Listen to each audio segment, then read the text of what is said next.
Hello కానమోకు కథావచనం మోహనవచనం పరిజ్ఞాన హితబాండం శ్రోతలకు ఆహ్వానం నమస్కారం. చదవదగునెవరు రాసిన తదుపరి చదివిన వెంటనే మరువక పలువురికి వినిపింపబూనిన అది ఏ పరిజ్ఞాన హితబాండమవు పో మహిళ మోహనవచనమై విరాజిల్లు. పరిజ్ఞాన హితబాండం లక్ష్యం ప్రతివారీ సమాచార హక్కు. ఆ స్ఫూర్తితోనే ఇప్పుడు కానమోకు కథావచనం మోహనవచనం సమకాలీన కథా సందేశం అనే శీర్షికన రవీంద్రబాబు విరచిత కథ నేను చాలా మంచోణ్ణి అనే దాన్ని ఇప్పుడు మీ కానమోకు కథావచన శ్రోతలకు మీ కానమోకు స్వరంలో వినిపిస్తాను, వినండి. నేను చాలా మంచివాణ్ణి. ఇక వినండి ఈ కథను.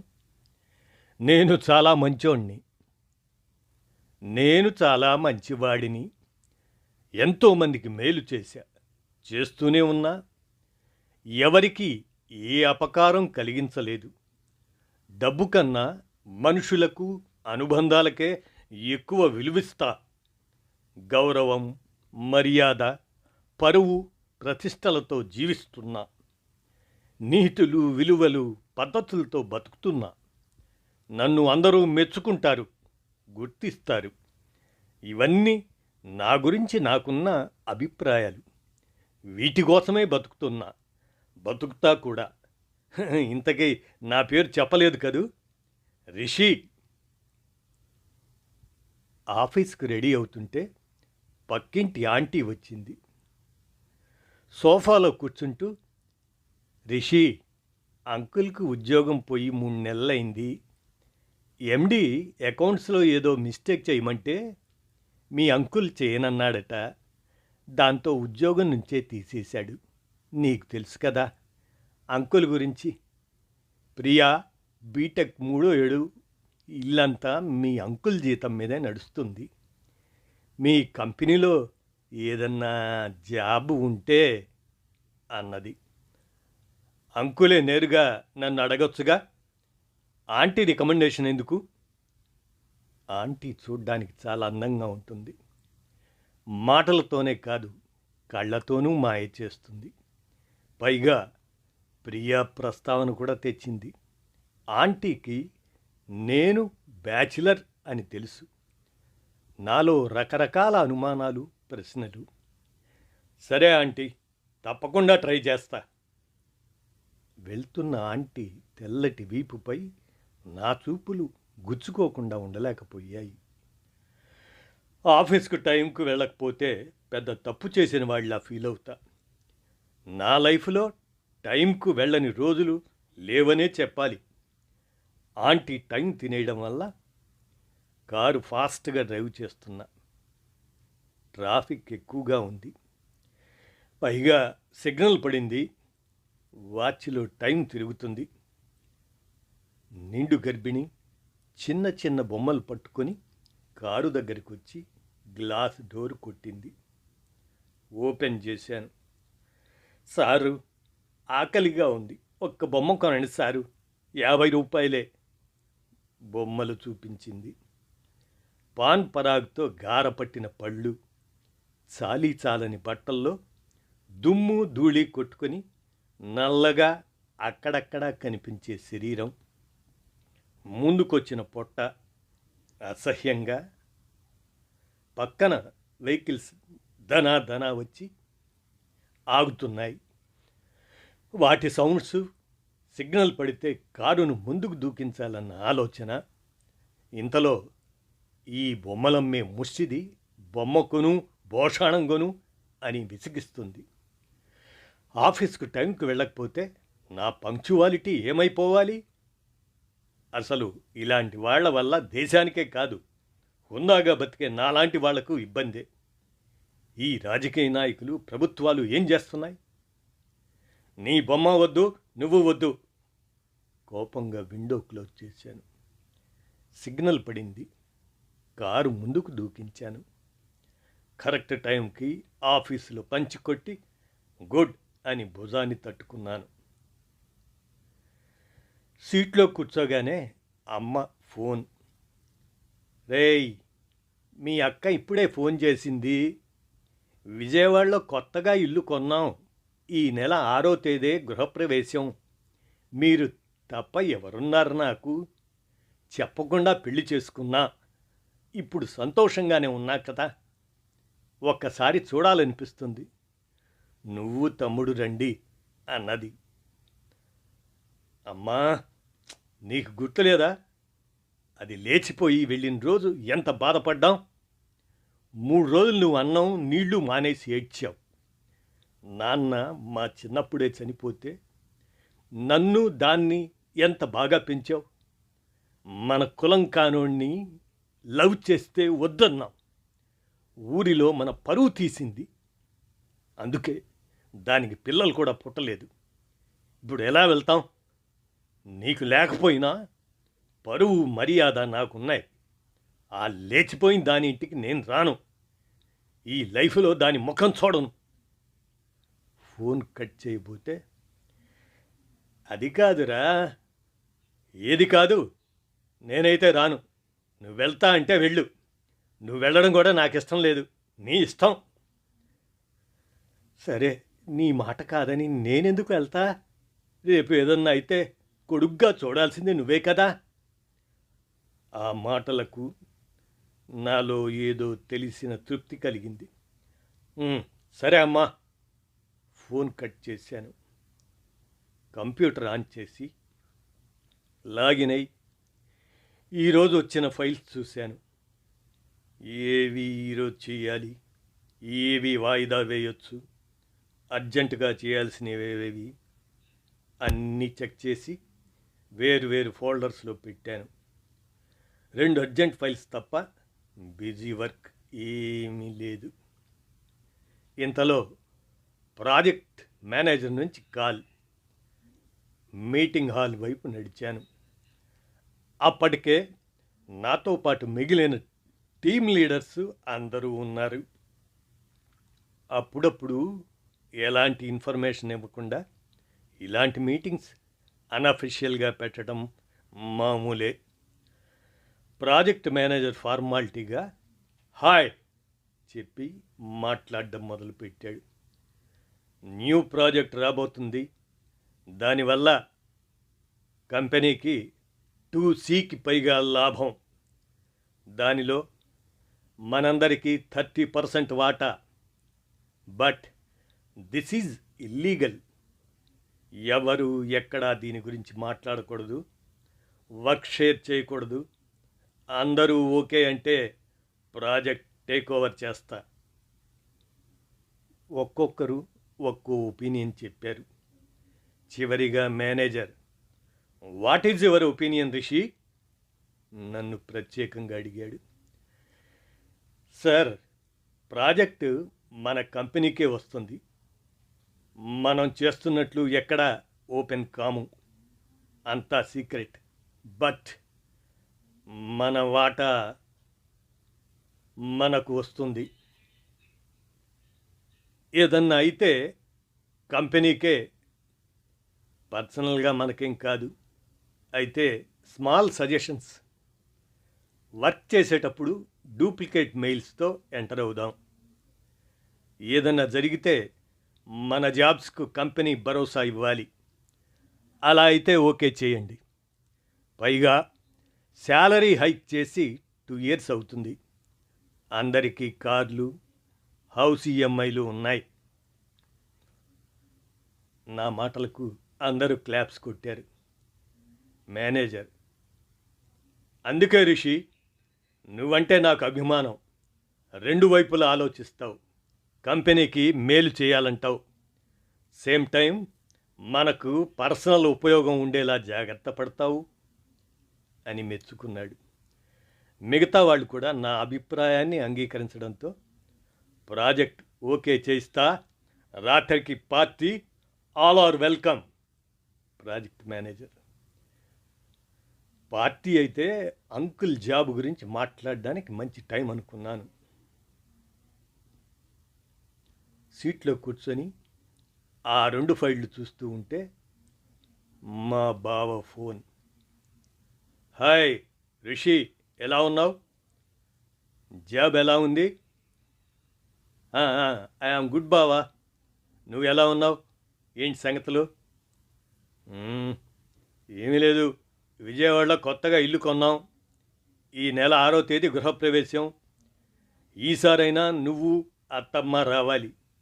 మిమ్మల్ని చూసి 5 ఏళ్ళు అయిందని, తన తప్పు వల్లే పిల్లలు కూడా పుట్టలేదని బాధపడుతుంది మీ అక్క.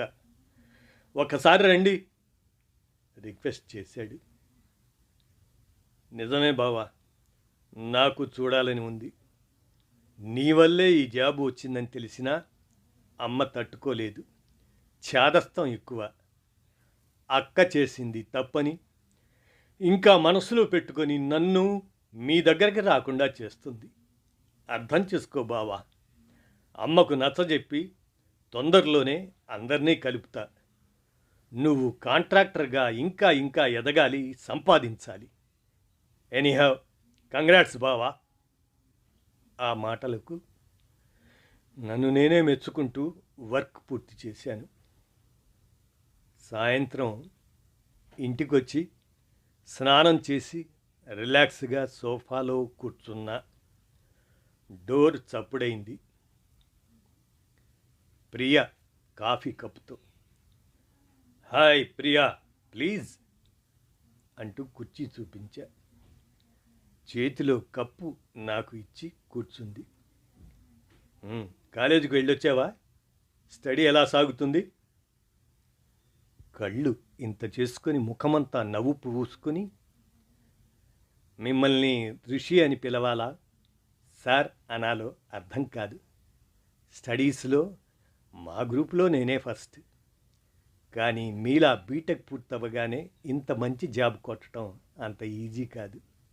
సింపుల్గా ఉంటారు. నిజం చెప్పనా, మన కాలేజ్ గర్ల్స్ అందరికీ మీరు ఐకాన్.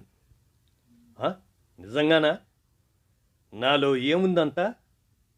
ఏదో చిన్న జాబు, ఎవరి విషయాలు పట్టించుకోకుండా నా వరకు నేను ఉంటా, అంతేగా అంటూ నవ్వు దాచుకుంటూ, ఎవరు రిషి సార్ మీలా ఉండేది? నెలకు 1,50,000 శాలరీ, చూడ్డానికి సినీ హీరో విజయ్ దేవరకొండలా ఉంటారు. మామూలుగానే అన్నది. నిజమా? ప్రియాను చూపులతో తడిమాను. వాళ్ళ అమ్మ అందం, మాట తీరు, పైగా టీనేజ్ ఊహలు కలగలిసి. కాఫీ నువ్వే చేసావా? బాగుంది. థ్యాంక్స్, నేనే చేశాను. మా డాడీ జాబ్ గురించి అమ్మ చెప్పిందంట కదా? అవును, ఆఫీసులో ఈరోజు మీటింగ్ జరిగింది, కుదరలేదు. మా ఎండీకి నేనంటే చాలా ఇష్టం. నా మాట కాదనడు. అంకుల్కు జాబ్ గ్యారంటీ. ఆంటీ నువ్వు హ్యాపీగా ఉండండి, నేనున్నాగా గర్వంతో. కాఫీ తాగిన కప్పు ఇస్తూ తన వేళ్లను సుతారంగా తాకాను. ఎవరికీ చెప్పదన్న నమ్మకం. ప్రియ లేచి నా వైపు తిరిగి తిరిగి చూస్తూ వెళ్ళింది. ఆ వేళ్ల స్పర్శలో నాకు రేపిన పరిమళం గుండెల్లో అంతకు మించి కావాలనిపించేలా. ఉదయం వాళ్ళ అమ్మ తెల్లటి వీపుపై గుచ్చుకున్న నా చూపులను గుర్తు చేస్తూ, అవసరం మనుషులను కలుపుతుంది, ఆ అవసరాల్ని మనకు అనుకూలంగా మార్చుకోవడంలోనే మన తెలివి దాగి ఉంది. మంచికి చెడుకు మధ్యనున్న దారం తెగకుండా అవసరం అవకాశాన్ని బట్టి అటూ ఇటూ మారుతూ పైకి మంచిగా కనిపించాలి. ఇదేనా నైజమా? ఇది నా నైజమా? మంచితనమా? మంచితనం మాటున దాగిన నేనా? ఏమో. నేను వెళ్ళేసరికి పార్టీ మొదలైంది. గ్రూపులుగా టేబుళ్ళ ముందు కూర్చొని తినేవాళ్ళు తింటున్నారు, తాగేవాళ్ళు తాగుతున్నారు. కొందరు లేడీస్ సపరేట్గా కూర్చుంటే కొందరు జెంట్స్తో కూర్చొని తాగుతూ ఉన్నారు. సీఈఓ ఫ్యామిలీతో వచ్చినట్లున్నాడు. డీసెంట్గా ఓ టేబుల్ ముందు కూర్చొని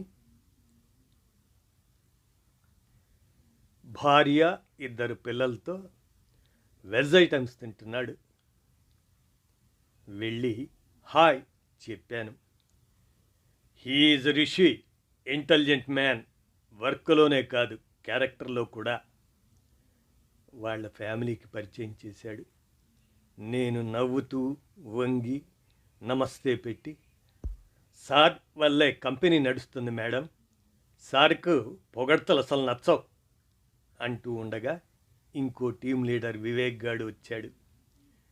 ఇద్దరం కలిసి మరో టేబుల్ దగ్గరికి వెళ్తుంటే ఫ్యామిలీతో వచ్చి మంచోడిగా బిల్డప్ ఇస్తున్నాడు. లేకపోతే ఫుల్ సరిపోదు వీడికి. నోటి నుంచి వచ్చే బూతులు ఆపడం మన వల్ల అయ్యేదా అన్నాడు వివేక్ గాడు. అప్పటికే వివేక్ గాడు 3 పెగ్గులు వేసినట్టున్నాడు. రేయ్, ఏది ఎక్కడ ఎప్పుడు మాట్లాడాలో ఎలా మాట్లాడాలో ఈ లైఫ్లో నీకు అర్థం కాదు. కోపంగా తిట్టాను. వాడబ్బా, వాడి బిల్డప్ వదిలే. నువ్వు ఏ బ్రాండ్ తాగుతావు? నేనేంట్రా తాగటం ఎప్పుడన్నా చూసావా? ఇప్పుడు తాగరా, ఓన్లీ 1 పెగ్. స్వర్గంలో ఉన్న సుఖం మొత్తం నీలోకే వచ్చి. వాడి మాట పూర్తి కాకముందే ఎదురుగా టేబుల్ ముందు మియా 2 మగాళ్ళతో కూర్చొని ఉంది. నన్ను చూసి సగం తాగిన గ్లాస్తో అలాగే లేచొచ్చింది. హాయ్ ఋషి, వెయిటింగ్ ఫర్ యూ. నేను వివేక్ గాడు మియా ఓ టేబుల్ దగ్గర కూర్చున్నాం.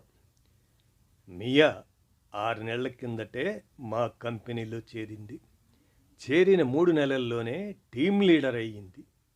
అందుకు అందరితో క్యాజువల్గా కలిసిపోయే తన క్యారెక్టర్ ఒక కారణమైతే ఆమె డ్రెస్ సెన్స్ మరో కారణం. చాలామంది సొల్లుగారుస్తూ మియా వెంట పడుతుంటారు. నేను మాత్రం పట్టి పట్టనట్లుంటాను.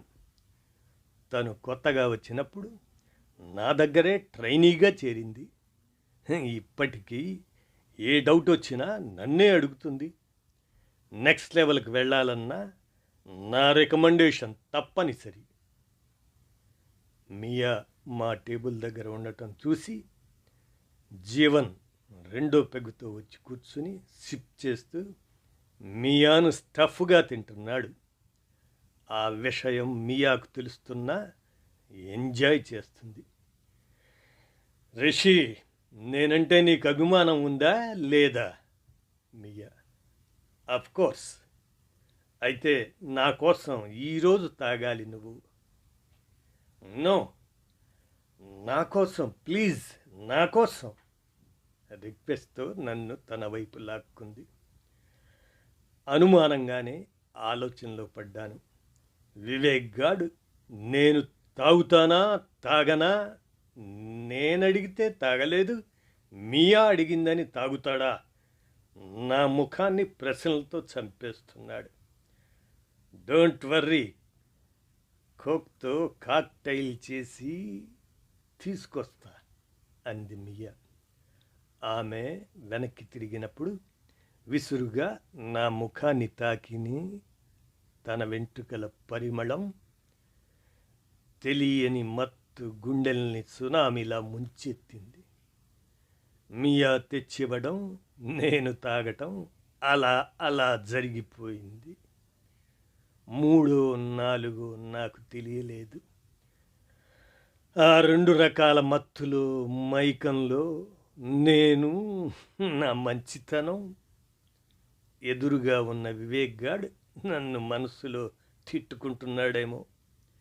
నిజానికి నేను తాగడం ఇది మొదటిసారేం కాదు. కాలేజీ లైఫ్ నుంచే క్లోజ్ సర్కిల్ ముందు తాగేవాణ్ణి. ఇంతలో ఎండి వచ్చాడు. అప్పటికే కొందరు మాటలతో మోసేస్తుంటే నేను వెళ్ళి విష్ చేశాను. థ్యాంక్ యూ అన్నాడు. ప్రాజెక్టుకు నా వల్లే అందరూ ఒప్పుకున్నారని తెలిసి థ్యాంక్స్ చెప్పాడని అర్థమైంది. సార్, అకౌంటింగ్ సెక్షన్లో బాగా తెలిసిన వాళ్ళకి జాబ్ కావాలి. చేతులు దించకుండా మర్యాద నటిస్తూనే చెప్పాను. ఓకే, రేపు రంగారావును కలువు అని CEO దగ్గరికి రావటంతో మాట్లాడుతూ పక్కకు వెళ్ళిపోయాడు. వివేక్ గాడు ఖాళీ గ్లాసుతో, నీలాంటి గుడ్ విల్ ఉన్నోడు అడిగితే కాదంటాడా బ్రదర్ అన్నాడు. వాడికి నాతో మళ్ళీ అవసరం పడ్డట్లనిపించింది. వాడి బొంద 2C ప్రాజెక్ట్ ఇండైరెక్ట్గా డీల్ చేయాల్సింది నేనే. మత్తు నిండిన గర్వంతో అన్నాను. నేను తాగినప్పటి నుంచే నా మనస్సు అదుపు తప్పుతుందన్న విషయం తెలుస్తూనే ఉంది. నా ప్రమేయం లేకుండా నా మాటలు లోపల నుంచి వచ్చేస్తున్నాయి. ఆపడానికి ప్రయత్నిస్తున్నా ఆగడం లేదు. నాలోని ఇంకొకడెవడో నన్ను డామినేట్ చేస్తున్నాడు.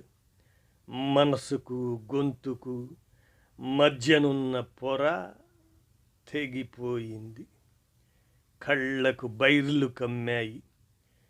ఎదుట జరిగేదంతా నగ్నంగా కనిపిస్తుంది. మనిషిలోని మనిషి చేసే మ్యాజిక్లు తెలిసిపోతున్నాయి. రేపు ప్రాజెక్టులోనే కాదు, జాబ్లో ఏ ప్రాబ్లం వచ్చినా చూసుకుంటాడు. కాస్త సోపేస్తే చాలు. మియా వివేక్ గాడితో హెయిర్ను స్టైల్గా చేత్తో సరి చేసుకుంటూ అంటుంది. వాడి కింద అణిగిమణిగి ఉన్నట్లు నటిస్తే చాలు, నమ్మేస్తాడు పిచ్చి వెదవ. కార్డు అవసరం లేని ATM. మియా గ్లాస్కి చీర్స్ కొడుతూ వివేక్ గాడు మీటింగ్లో వాడి మాటలకు వాల్యూ ఇస్తున్నట్లు, వాడి వల్లే ప్రాజెక్ట్ ఓకే అయినట్లు బిల్డప్ ఇచ్చా. వర్క్ అంతా వాడి మీద వేయొచ్చు. టీమ్ లీడర్స్తో తాగుతూ ప్రాజెక్ట్ మేనేజర్.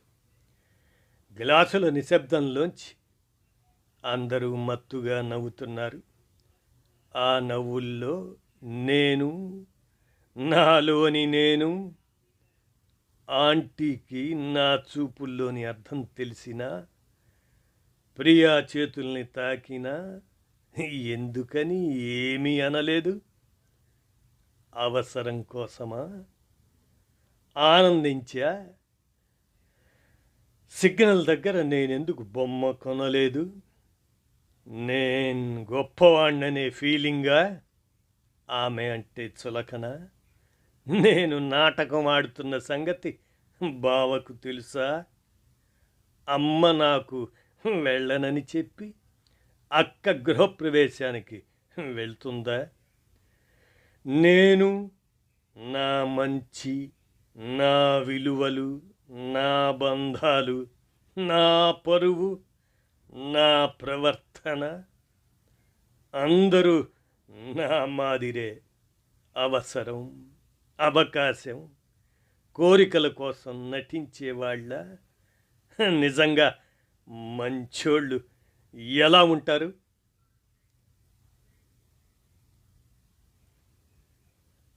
ఇదండి నేను చాలా మంచోణ్ణి అనేటువంటి ఈ కథను రవీంద్రబాబు రచించి అందజేయగా, మీ కానమోకు కథావచనం, మోహనవచనం, సమకాలీన కథా సందేశం శీర్షికన నేటి తీరు గురించినటువంటి ఈ కథను నేను చాలా మంచోణ్ణి అనేదాన్ని మీ కానమోకు కథావచనం శ్రోతలకు మీ కానమోకు స్వరంలో వినిపించాను. విన్నారుగా? ధన్యవాదాలు.